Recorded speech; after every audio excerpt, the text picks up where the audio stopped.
Eh bien bonjour à toutes et à tous, ici The Marvelman. Aujourd'hui on se retrouve pour ce 78e récap de Marvel News. Donc je fais le récap de toutes les news Marvel qu'on a eu dans la semaine, c'est parti. On commence avec Shulk avec une petite info que je trouvais marrante. C'est que Marvel l'a mis aux compétitions aux Emmy Awards pour 19 catégories, dont meilleur scénario humoristique. Alors on verra s'il gagne quelque chose, mais je trouve ça assez drôle, parce que franchement ça mérite pas. Pour Daredevil Born Again dans le tournage continu, on a une rumeur que apparemment Fisk aura trouvé un remplaçant Wesley dans l'histoire. Wesley qui était son assistant. On verra évidemment. À part ça, on a aussi photo de John Bertal, donc le Punisher à New York, et Kristen Ritter, donc Jessica Jones, qui tease toujours plus qu'elle semble être dans la série et qui s'entraîne.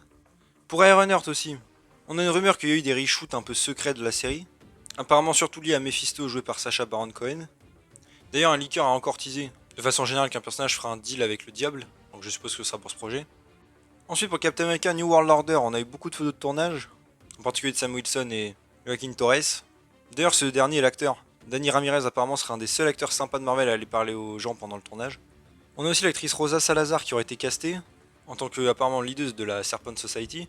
Donc a priori elle sera la nouvelle Diamondback. A priori elle est inspirée du look des Ultimates.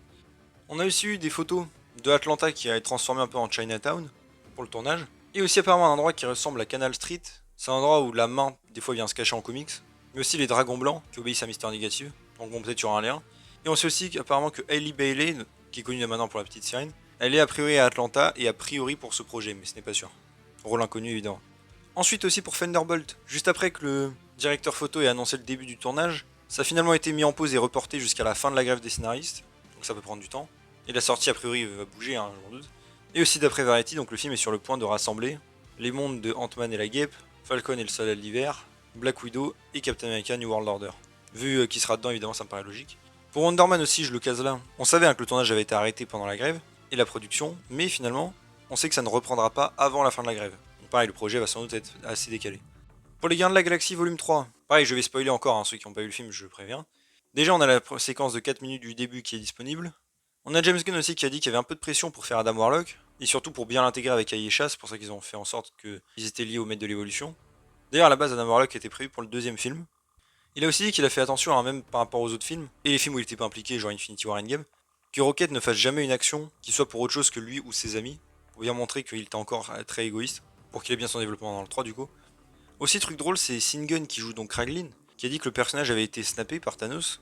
C'est une des raisons pour laquelle il a mis autant de temps à contrôler la flèche. Je rappelle, dans la timeline, il a mis 12 ans. Hein. Mais ce qui est marrant, c'est qu'on a James Gunn en 2018 qui avait dit que non, le personnage n'avait pas été snappé. Donc bon, a priori, James Gunn a plus de place dans la hiérarchie, donc il faut le croire lui.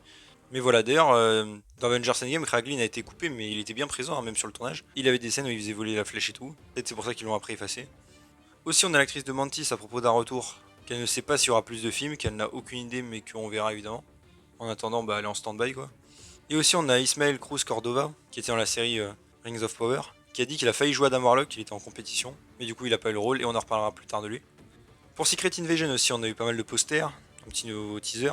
On a aussi le site officiel de Marvel qui dit que l'acteur Killian Scott au final joue Pagon et pas Fizz comme les rumeurs le disaient. D'ailleurs je rappelle, hein, le Skrull qui va jouer c'est le Skrull Electra en comics hein, qui lance un peu le comics Secret Invasion. Aussi à partir du 13-14 juin il y aura apparemment des reviews des épisodes, avec possiblement quelques spoils donc il faudra faire attention.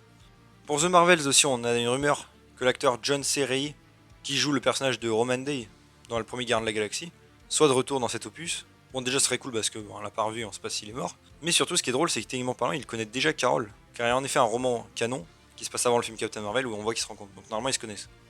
Aussi, je le case un peu par rapport à une saison 2 de Miss Marvel. C'est Marvel justement qui a rappelé encore que la série était une série limitée. Donc normalement, ça veut dire pas de saison 2. En tout cas, pour l'instant, on verra comment ça va évoluer. Pour Agatha Coven of Chaos, on sait qu'a priori le tournage a bientôt fini. Il n'y en a plus pour longtemps, c'est assez logique. Et on a encore aussi une rumeur de Aubrey Plaza. Et cette fois-ci, c'est qu'en fait, elle jouerait la mort. Mort qui est une entité cosmique hein, de l'univers Marvel, bien sûr. Et évidemment qu'elle soit surpuissante et tout, ça corrobore les anciennes rumeurs qu'on avait eues. C'est pour ça qu'il l'a lié plus ou moins au diable. Encore une fois, on n'est vraiment pas sûr de l'identité, mais c'est vrai que la mort me paraîtrait une bonne option. Et c'est vrai qu'elle lui ressort un petit peu, je trouve. Donc pourquoi pas.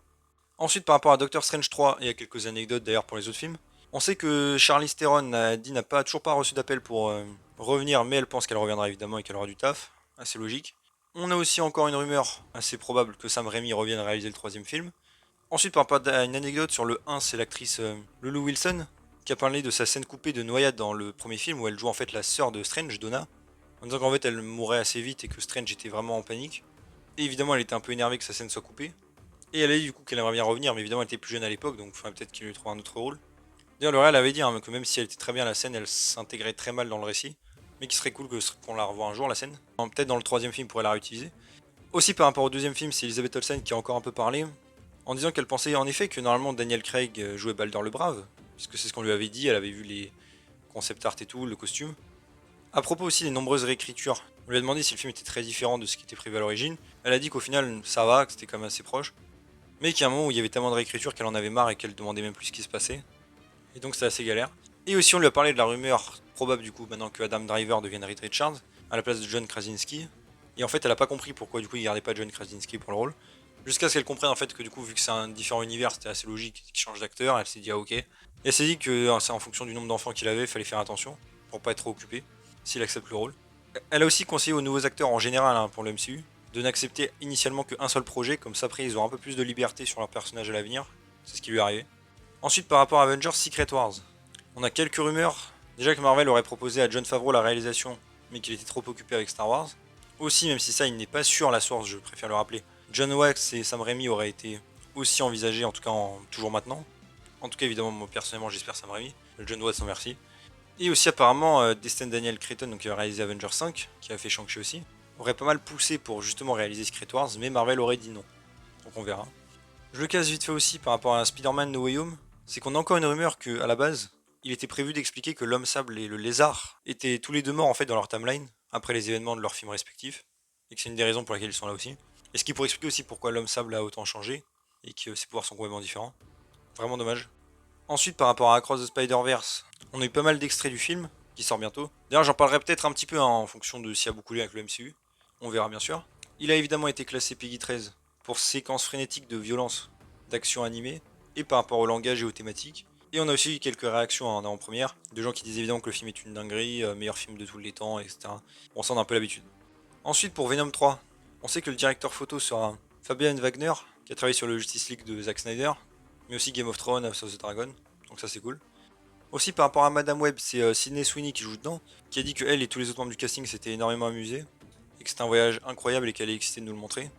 Ensuite, par rapport aux deux séries, Silk Spider Society et aussi la série Spider-Man Noir, donc faite par Sony, en live action je rappelle, et bah la production des deux séries a été arrêtée justement aussi avec la guerre rêve des scénaristes, donc les projets vont avoir du retard. Par rapport à Deadpool 3 aussi, on a le tournage qui a commencé le 23 mai d'après l'acteur de Colossus sur Instagram, donc ça c'est très cool. Rumeur d'ailleurs qu'il y a des trucs très bizarres sur le tournage, dans le bon sens du terme. On peut voir aussi maintenant que Hugh Jackman a sa barbe plus ou moins comme avec le look de Wolverine habituel, donc ça c'est cool. Aussi on a Halle Berry qui joue évidemment Tornade, dans les anciens films qui a maintenant les cheveux blancs, donc un peu le look de Tornade. Et d'ailleurs elle semble teaser quelque chose sur Instagram. Moi j'aimerais bien évidemment un retour, il y avait des rumeurs d'ailleurs que les X-Men reviendraient dans ce film, donc je croise les doigts. Et on sait aussi qu'apparemment le film ne pourra pas faire d'improvisation ou de réécriture en cours de tournage, même pas Ryan Reynolds, même s'il est co-scénariste, dû en effet au contrat avec les autres scénaristes et par rapport à la grève. Donc ils devront tourner, on va dire, vraiment le script à la lettre. Et attendre s'ils veulent faire des reshoots, réécriture. Ensuite, par rapport à Ghost Rider aussi, c'est l'acteur Gabriel Luna qui le jouait dans le MCU, dans Agent Shield, qui a encore dit qu'il voulait revenir, même s'il pense qu'il faudra quelques années pour bien l'intégrer dans l'histoire. Mais en tout cas, il veut vraiment. Et on a une rumeur apparemment, très fiable, que pendant un moment, en tout cas, Marvel voulait son retour, en espérant que c'est encore le cas, et qu'il y ait carrément une réunion entre lui et Marvel pour en parler. Donc bon, j'espère que ça se fera, ça corrobore d'autres rumeurs qu'on a vues avant. J'espère vraiment qu'il reviendra parce qu'il était très bien dans le rôle. Par rapport à Blade aussi, en vite fait, c'est encore une rumeur qu'apparemment Black Knight, s'il y est, aura un tout petit rôle dans le film, et que même par rapport aux anciens scénarios du film, ça a toujours été le cas qu'il a un mini-rôle.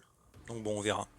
Ensuite, par rapport à la phase 5 en général, et à Kang, apparemment en fait, Kang ne devait absolument pas être le centre de la saga du multivers, ce que je trouve d'ailleurs assez stupide, mais c'est en voyant la performance, évidemment dans Loki de l'acteur, et aussi après dans Ant-Man 3 que Marvel a vraiment décidé de tout miser dessus, ce qui est assez logique, tant. Donc je me demande quand même quel était leur plan, avoir aucun méchant a priori pour la saga du multivers, c'était étrange. Et d'ailleurs à propos du coup de si l'acteur va rester ou pas, rumeur qu'ils attendraient la fin de Loki saison 2 avant de prendre une décision. Aussi par rapport à nouveaux acteurs dans le MCU, on a donc Ismael Cruz Cordova dont on a parlé plus tôt, qui a dit qu'il était en très bonne relation avec les équipes de Marvel, et qu'il était déjà contacté pour beaucoup de projets, donc a priori il sera casté au bout d'un moment.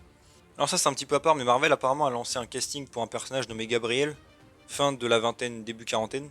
Apparemment elle serait charmante et élégante, capable de se déplacer facilement dans de nombreux cercles sociaux différents. Son apparence sophistiquée cache ses talents de meurtrière. Elle doit être athlétique et avoir une expérience de combat, c'est un bonus. et ouvert à toutes les nationalités. Et a priori ce casting en fait serait pour Thunderbolt, mais ce n'est pas sûr, donc je le case ici. Et aussi on a un acteur qui malheureusement est décédé, c'est Ray Stevenson, qui jouait plus par rapport à Marvel, Volstagg dans la MCU, et qui a joué aussi dans Punisher, Warzone, qui est donc décédé, donc voilà. Évidemment condoléances à sa famille. Et enfin je le case un peu en anecdote à la fin, on a appris justement par rapport aux 15 ans de Marvel Studios, qu'à la base Robert Downey Jr. avait contacté Marvel et avait eu des négociations pour qu'il joue le Docteur Fatalis dans le 4 Fantastique de 2005. Je trouvais ça assez marrant évidemment, et finalement il n'a pas eu le rôle. Et voilà, c'est juste pour ce 78e récap de Marvel News, j'espère que ça vous a plu. Si c'est le cas, n'hésitez pas à vous abonner, liker, commenter, partager, activer la cloche. À me suivre sur mes réseaux sociaux et mon Discord, vous avez les liens en description. Et on se retrouve bientôt pour une nouvelle vidéo. Salut tout le monde.